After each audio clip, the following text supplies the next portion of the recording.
Hey guys, Garrett back for Sableye the Mind Sculptor with another Commander deck tech. Today we're going to be looking at the Gitrog Monster. The Gitrog Monster is a 6/6 for 5 with Death Touch that says at the beginning of your upkeep, sacrifice the Gitrog Monster unless you sacrifice a land.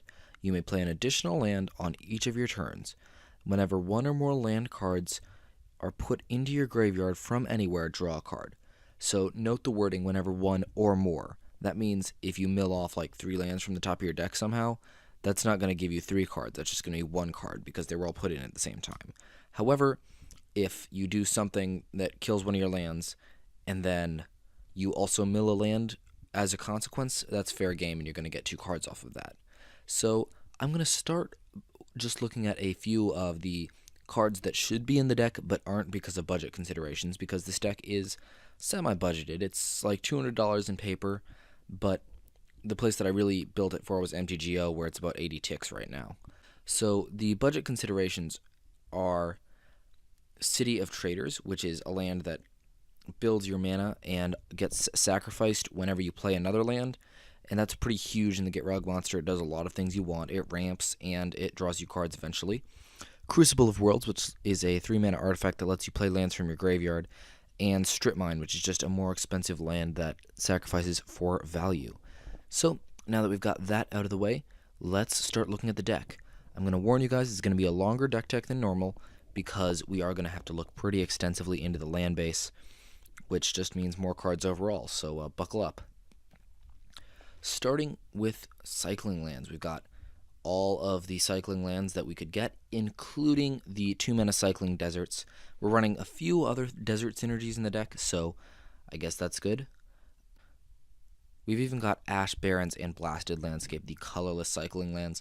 Ash Barrens, of course, has quite a bit of utility in this deck, as it also gets you another land. Then we've got some lands that sacrifice to do things, starting with Myriad Landscape, ramps you a little bit, and puts a land card in your graveyard to draw you a card, possibly. Warped Landscape, which doesn't ramp you, it's just a much worse Myriad Landscape. Blighted Woodland, which ramps you a little bit and is in fact cheaper and better than Myriad Landscape in a couple of ways, because it does not enter tapped. Blighted Fen will let you go after one of their creatures for a little bit of mana. Buried Ruin will let you regrow one of your artifacts. Cabal Pit will cost you life, but having a removal spell on a land is actually pretty strong in a deck like this. Cradle of the Accursed sacrifices to itself and it gets you a zombie, which is not the worst effect you see on a land, and it's very low opportunity cost because it does not come into play tapped. Dust Bowl lets you sacrifice your other lands to hit their lands. Encroaching Wastes lets you destroy a non-basic land they control. It's a little bit pricey in the old mana cost, but you know, you deal when it's a card that's this easy to play in the deck. Haunted Fengraft lets you get a little bit of value out of your graveyard. You get a random creature card, and because there aren't very many creatures in this deck, that'll usually be a little bit more controlled than some of the other decks I've played. If Near Deadlands is basically repeatable removal as long as you have other deserts, or it's just one-time removal if you only have it, and of course it draws you a card. Lotus Veil lets you blow up 2 of your own lands at no real cost. As long as you get it after you get the Gitrog Monster, this land is pretty great. Scavenger Grounds lets you blow up their graveyard, and unlike Bajuka Bog, it lets you do it at any time, so you can wait until they try to do something with their graveyard before you blow it up. And Petrified Field lets you switch it for one of your lands in your graveyard. Of course, if you have the Gitrog, you're going to be drawing a card with this thing. Bajuka Bog, of course, clears the graveyard, just like always. Temple of the False God ramps you a little bit if you have a bunch of lands already, which I feel like you should in this deck. Volrath's Stronghold is just a little bit of value with your creatures. Darkmoor Salvage is a land with dredge, meaning that once you put it in your graveyard, you can just keep putting it back on top of your library, drawing cards when you dredge off lands. Drownyard Temple is a land that you can pay to play from your graveyard, which is just amazing with the Gitrog Monster. You never are ever going to run out of lands as long as you have a Drownyard Temple. And Glacial Chasm sacks a land when it enters, and it has a whole bunch of costs other than that, but it does make you basically invincible to damage. Then, of course, we got basics. I tried to put enough basics in this deck that when you were searching for lands, you would never miss out on them. And this deck has a few more lands than I usually run in my commander decks, I think. At the moment, it's up at 40 right now, because I want to be able to consistently draw them for the Gitrog Monster. Let's move on to creatures. First, we got Satyr Wayfinder. Finder looks at cards off the top of your library, lets you take out a land. Golgari Thug is just a generic dredger, but it has a big dredge number, so that helps. Golgari Brownscale, also a pretty decent dredger, and it gains you a little bit of life as well. Next, we got Liliana Heretical Healer. She's mostly in here because discarding cards lets you also draw cards with the Gitrog Monster, and because you're going to mill creatures into your graveyard that you want to get back with her. She kind of just takes a little bit of fire once you've got her flipped, and takes some heat off of you so that they're going after her, and it lets you gain card advantage with the discard ability. Nissa Vastwood Seer is also a flip planeswalker. She's in this deck because she searches for a land, and once you have a bunch of lands, which you sometimes will in this deck, she becomes a pretty strong planeswalker herself. Necroplasm is another good dredge creature. It is especially good against dealing with decks that have small creatures or tokens. It's a little bit annoying when it kills your own creatures. Especially annoying is the fact that it gets up to size to kill your own Ramanop Excavator. Nyx Weaver is a card that mills you consistently and will eventually get you back something from your graveyard, so it's very strong in this deck. Ramanop Excavator lets you play lands from your graveyard, so it is one of the cards that makes this deck tick.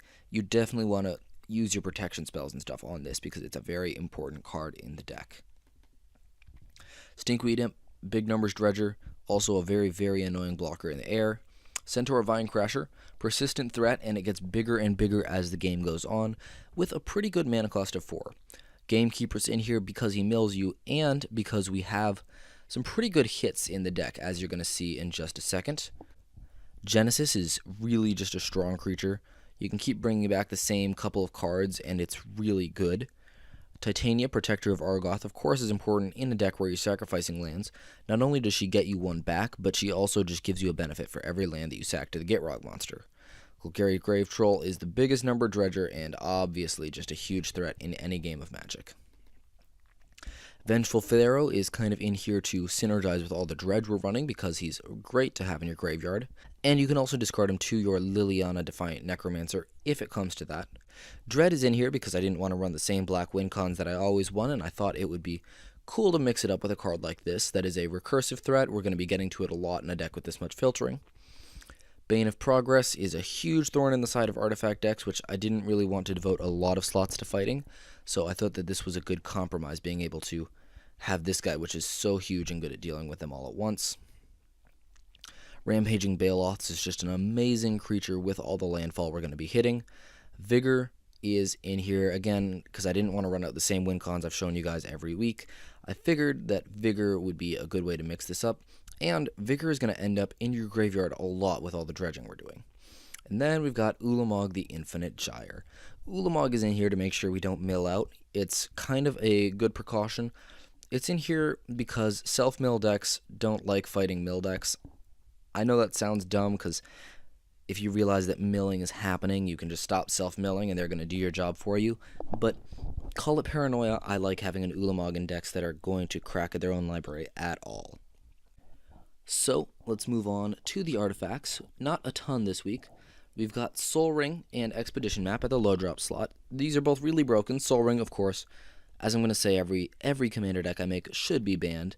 And Expedition Map is going to help us look for our key lands. There are definitely quite a few really good lands in this deck that you're going to want to use your Expedition Map on. Darkmoor Salvage and Drownyard Temple are usually the big ones. However, you can Expedition Map for Buried Ruins back your Expedition Map.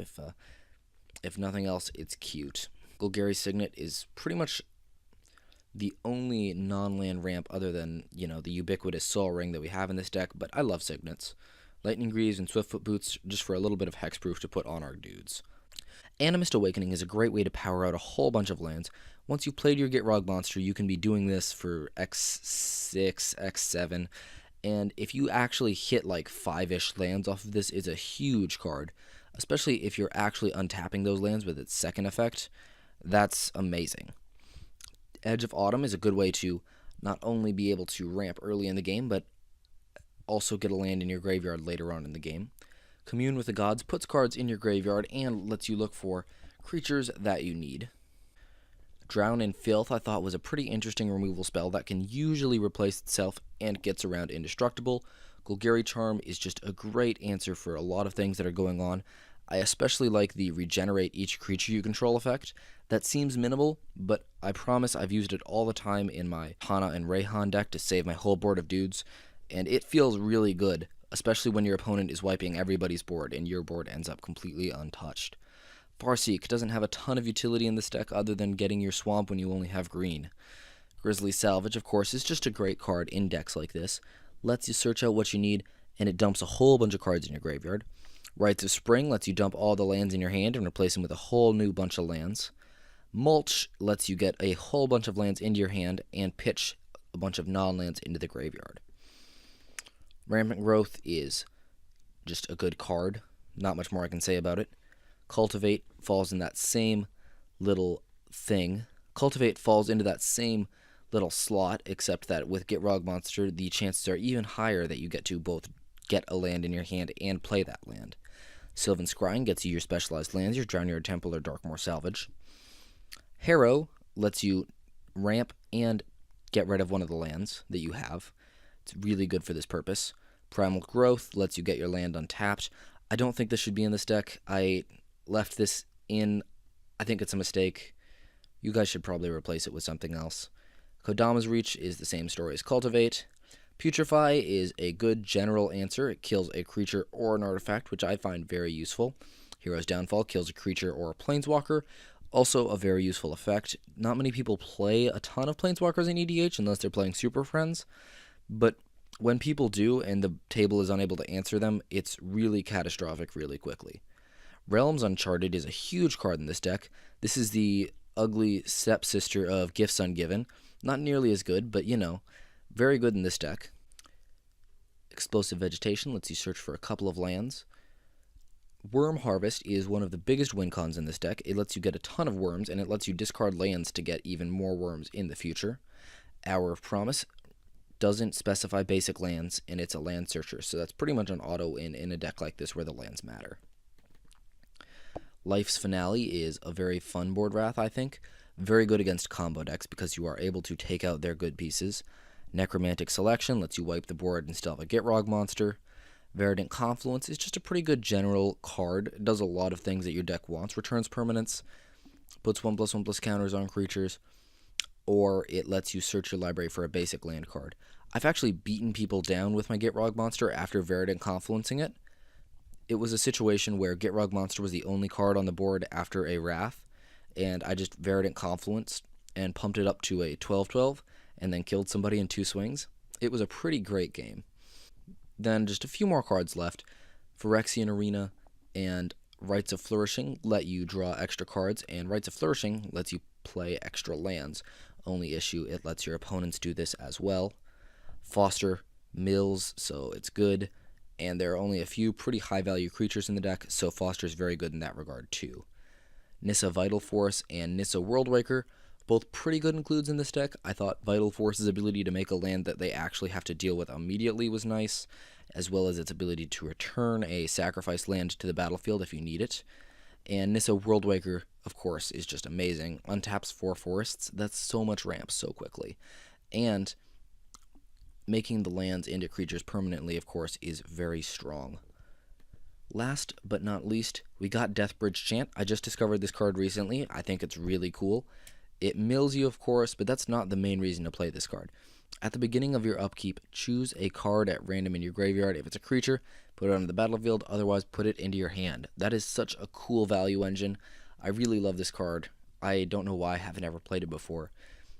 Maybe I'll find out when I actually do get to play it. So that's been the deck. I hope you guys enjoyed it. Please leave any feedback you have in the comments. Until next time, peace out.